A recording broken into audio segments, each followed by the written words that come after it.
तो आज का हमारा टॉपिक है रेशो एनालिसिस। रेशो एनालिसिस के पॉइंट को एक एक करके समझिए। सबसे पहले हम इसको फार्मूलाइज करेंगे, यानी जब भी कोई चैप्टर स्टार्ट होता है अगर वो फार्मूला बेस होता है तो उसके हम फार्मूलों पर सबसे पहले ध्यान देते हैं। तो इसी प्रकार से रेशो एनालिसिस में भी पूरी तरह से ये चैप्टर फार्मूला बेस है और इसके एक एक फार्मूले पर ध्यान देना बहुत ज़रूरी है। तो सबसे पहले हम इसके फार्मूले पर चलते हैं और इसका पहला फार्मूला ये जान लेना बहुत ज़रूरी है। क्वेश्चन में हर बार करंट रेशो पूछा जाता है। क्या पूछा जाता है? Current ratio. और करंट रेशो के लिए करंट एसेट्स का होना बहुत ज़रूरी है। तो सबसे पहले करंट एसेट्स के लिए हम यहाँ पर उन तमाम करंट एसेट्स को लिखेंगे जिसको हम करंट एसेट्स की सीरीज में जानते हैं। इसमें सबसे पहला नाम आता है कैश का, दूसरा नाम है बैंक का, तीसरा बिल्स रिसेबल, चौथा है डेटर्स, पांचवा है एक्रूड इनकम और शॉर्ट टर्म इन्वेस्टमेंट और स्टॉक और प्रीपेड एक्सपेंसेज। ये हमारे करेंट एसेट्स हैं, यानी कि इन चीज़ों को हम इतने आइटम्स को हम करेंट एसेट्स बोलते हैं। अब बात करेंगे करंट लायबिलिटी की। करंट लायबिलिटी में जिस प्रकार से करंट एसेट्स में टोटल 8 आइटम्स हैं, उसी प्रकार से करंट लायबिलिटीज को भी ध्यान से देखेंगे तो कितने आइटम हैं? Creditors, bills payable, outstanding expenses, unaccrued income, prepaid expenses, bank overdraft और provision for tax, unclaimed dividend, advance income, short term provisions. इतने आइटम यानी कि 1 2 3 4 5 6 7 8 9 10 आइटम करंट लायबिलिटीज में हैं। अब लिक्विड एसेट्स इक्वल टू क्या होता है? लिक्विड एसेट फार्मूला है current assets minus stock minus prepaid expenses. Current assets हमारे पास ये है, इसमें से स्टॉक और प्रीपेड को अगर निकाल देंगे तो लिक्विड एसेट्स का पता चल जाएगा। यानी करंट एसेट्स में से स्टॉक और प्रीपेड को घटा देते हैं तो करंट एसेट्स पता चल जाता है। दूसरे शब्दों में कह सकते हैं कि करंट एसेट्स इतना जोड़ लीजिए, बस इन दोनों को छोड़ दीजिए तो लिक्विड एसेट्स का पता चल जाएगा। अब बात करेंगे कि इन्हीं से ही संबंधित यहाँ पर 2 फार्मूले हैं। पहला है current ratio. Current ratio formula है current assets upon current liabilities. तो current assets upon current liabilities के लिए ये तो है करंट एसेट्स। अगर करंट एसेट्स डायरेक्टली दिया हुआ है तो current assets upon current liabilities कर सकते हैं।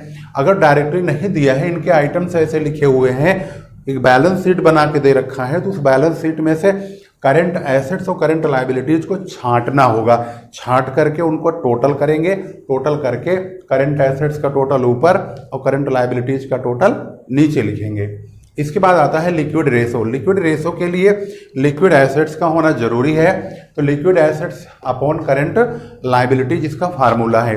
लिक्विड एसेट्स हमने यहाँ से लिया है, करंट लायबिलिटीज में इतने सारे आइटमों को हम टोटल करेंगे। अब जरूरी नहीं है कि हर सवाल में ये सारे आइटम दिए हों। जो आइटम दिया होगा, 4 दिया है तो 4 जोड़ लो, 3 दिया है 3 जोड़ लो, इतने सारे दिए हैं तो सबको जोड़ लो, करंट लायबिलिटीज का टोटल हो जाएगा। इसके बाद आता है क्रेडिट सेल। क्रेडिट सेल की जरूरत पड़ती है डेटर टर्नओवर या रिसेबल टर्नओवर के लिए, तो यह जानना बहुत जरूरी है क्रेडिट सेल आएगा कहाँ से। तो क्रेडिट सेल का फार्मूला है total sales minus cash sale और माइनस सेल्स रिटर्न। कभी कभी सेल्स रिटर्न नहीं होता, कैश सेल होता है। कभी कभी कैश सेल नहीं होता, सिर्फ सेल्स रिटर्न होता है। तो टोटल सेल में से सेल्स रिटर्न घटा देंगे, क्रेडिट सेल आ जाएगा। इसी प्रकार से क्रेडिट परचेज का फार्मूला होता है total purchase minus cash purchase minus purchase return. अब इससे रिलेटेड कौन सा फार्मूला है, यानी कौन सी चीज हम इससे सर्च करेंगे, क्या पता लगाना चाहेंगे, तो डेटर टर्नओवर या रिसेबल टर्नओवर। डेटर टर्नओवर को रिसेबल टर्नओवर भी बोलते हैं। किसी किसी किताब में डेटर टर्नओवर लिखा होता है और किसी किसी किताब में रिसेबल टर्नओवर भी लिखा होता है। इसका फार्मूला होता है क्रेडिट सेल, यानी कि ये वाली क्रेडिट सेल जो निकल के यहाँ से आएगी, upon average debtor.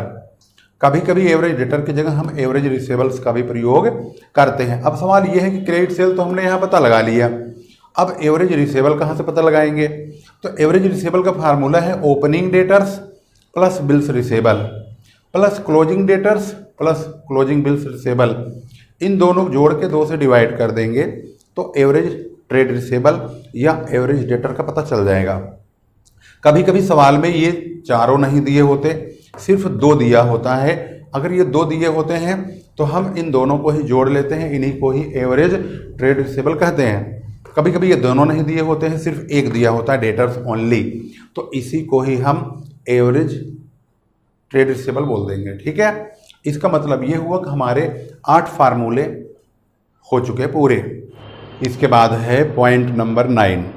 Point number 9 में किस चीज़ पर हमें प्रकाश डालना है? एवरेज कलेक्शन पीरियड, या इसको हम डेटर्स कलेक्शन पीरियड भी कहते हैं। यानी एवरेज कलेक्शन पीरियड और डेटर कलेक्शन पीरियड एक ही होता है। एवरेज डेटर्स इंटू 365, या कभी कभी सवाल में 360 भी देता है, या महीनों के हिसाब से 12 देता है। अगर इसे हम महीनों में निकालना चाहेंगे तो यहाँ से 12 से मल्टीप्लाई करेंगे। अगर इसको हम दिनों में निकालना चाहेंगे तो नॉर्मली 365 तो चलता ही है। अगर सवाल में 360 लिखा हुआ है तो 360 यहाँ पर लिख देंगे अपॉन क्रेडिट सेल। अब इसमें हमने क्रेडिट सेल का तो पीछे क्वेश्चन नंबर मतलब फार्मूला नंबर 8 में देख लिया था। अब सवाल है कि एवरेज डेटर्स का मतलब क्या है। एवरेज डेटर्स को हम एवरेज ट्रेड रिसीवेबल भी इस्तेमाल करते हैं। तो कहीं कहीं सवालों में average trade receivable into 365 upon credit sale लिखा होता है। जब इसका फार्मूला एग्जाम्पल में चेक करोगे पता चलेगा कि वहाँ पर एवरेज ट्रेड रिसीवेबल लिखा है, तो तुम चौकड़ी मार जाओगे, है तो सर ने लिखवाया ही नहीं, इसलिए मैंने दोनों लिखवा दिया है। अब सवाल ये है कि क्रेडिटर पेमेंट पीरियड क्या है। क्रेडिटर्स पेमेंट पीरियड को हम trade payment payable payment period भी कहते हैं। ट्रेड पेबल यानी क्रेडिटर्स को ही ट्रेड पेबल भी कहा जाता है, यानी जो हमारी देनदारियां होती हैं जिनको हमें पैसा चुकाना होता है, तो उसका क्या रेशो है। तो इसका फार्मूला है एवरेज ट्रेड पेबल इंटू 365। अगर महीनों में निकालोगे तो यहाँ 12 लिख दोगे यानी 12 अपॉन क्रेडिट परचेज।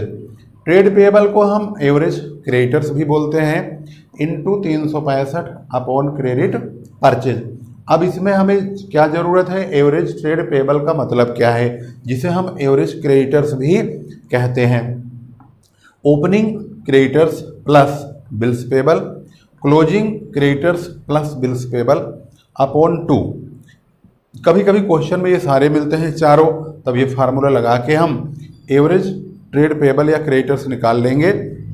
कभी कभी क्रेडिटर्स और बिल्स पेबल ही लिखा होता है और कुछ नहीं होता, ओपनिंग क्लोजिंग कोई मैटर नहीं होता है, तो इन दोनों को जोड़ लेंगे, यही हमारे एवरेज ट्रेड पेबल बन जाएंगे। कभी कभी अकेला क्रेडिटर्स ही लिखा होता है, तो इसी को ही हम एवरेज ट्रेड पेबल या क्रेडिटर्स मान लेंगे। इसके बाद फार्मूला आता है स्टॉक टर्नओवर का। स्टॉक टर्नओवर फार्मूला है cost of goods sold upon average stock या एवरेज इन्वेंट्री। स्टॉक को इन्वेंट्री भी कहते हैं। तो अब यहाँ पर कॉस्ट ऑफ गुड्स सोल्ड का मतलब क्या है। कॉस्ट ऑफ गुड्स सोल्ड हमारे पास अगर नहीं है, अगर नहीं लिखा हुआ है, तो ये इन्फॉर्मेशन होगी, सेल और होगा और ग्रॉस प्रॉफिट होगा, तो सेल्स माइनस ग्रॉस प्रॉफिट कर देंगे तो कॉस्ट ऑफ गुड्स सोल्ड का पता चल जाएगा। अब बात करेंगे एवरेज स्टॉक या इन्वेंट्री का, तो इसका formula opening stock plus closing stock upon 2। Stock यानी inventory, opening inventory plus closing inventory upon 2 भी लिख सकते हैं। या अगर मान लो ओपनिंग क्लोजिंग नहीं है, तो ऐसे सिचुएशन में सिर्फ क्लोजिंग स्टॉक या क्लोजिंग इन्वेंट्री ही एवरेज इन्वेंट्री का काम करेगा। अब बात करेंगे ऑपरेटिंग रेशो का मतलब क्या है। ऑपरेटिंग रेशो का फार्मूला है cost of goods sold plus operating expenses upon total net cell into 100। ये हमेशा परसेंटेज में आता है। ऑपरेटिंग प्रॉफिट रेशो का फार्मूला क्या है। जितने भी प्रॉफिट से रिलेटेड रेशोज निकालते हैं सब सेल पे निकलते हैं, तो operating profit into 100 upon net sales इसका फार्मूला है। तो अब यहाँ पर हमने कुछ 13 फार्मूले समझ लिए हैं। क्लियर।